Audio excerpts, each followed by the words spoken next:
Winter was coming to New York City. The wind howled through Madison Square, biting at Soapy's nose and ears. He pulled his thin coat tighter, but it wasn't enough. He needed a warm place to stay. But Soapy had no home. He slept on park benches, under bridges, wherever he could find shelter.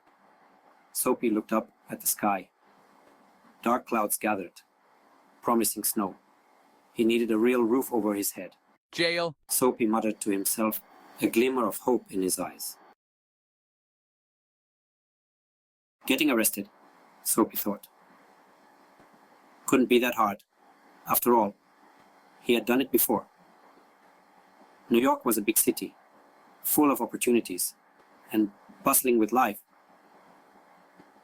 Surely he could find some minor trouble to get into, something that wouldn't hurt anyone. He wouldn't do anything truly bad, of course. Just enough to get noticed by the police. Just something small, something to annoy the police, but not too serious. His first thought was to break a shop window, a classic move. He imagined himself throwing a rock. The satisfying shatter of glass, the quick arrival of a policeman, and the inevitable arrest. No, breaking a window felt wrong. It was too destructive. What if he walked in, pretended to be a wealthy customer, and then refused to pay? Yes, that was it. A clever plan. He would dine like a king, enjoy a luxurious meal, and get a free bed for the night. It was perfect. Soapy puffed out his chest and crossed the street, trying to look important. He wanted to make an impression, to be noticed. He pushed through the restaurant doors, ignoring the surprised looks from the well-dressed patrons. He was determined to make this evening memorable. He sat at a table, even attempting to tuck a napkin into his collar. He wanted to blend in, to look like he belonged.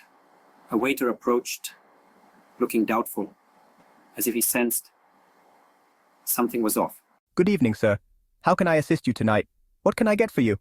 Our menu has a variety of exquisite dishes. Bring me your finest steak, cooked to perfection. He ate the steak with gusto, enjoying the warmth of the restaurant and the surprised glances from other diners. It was a rare treat for him. After finishing every last bite, he slammed his hands on the table, feeling satisfied and bold. Now about that bill, I need to discuss something. I haven't got any money. I'm afraid I can't pay. To Soapy's surprise, the waiter simply laughed, as if he had seen this many times before. No problem, sir. We get that sometimes. Let me show you the way out. As the night wore on, Soapy started to feel a change within himself. It was subtle at first, a mere flicker of something different.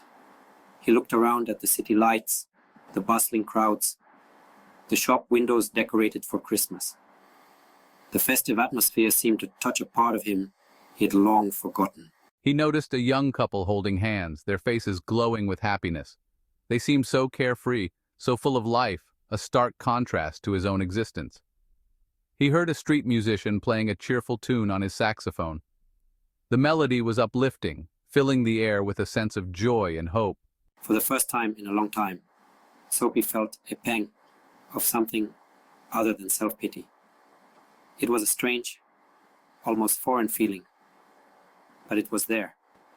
He felt a longing for a different kind of life, a life beyond the cold streets and the prison walls, a life where he could find purpose and meaning. Maybe it's not too late, he whispered, a new resolve forming in his heart. Perhaps, just perhaps, there was still a chance for redemption.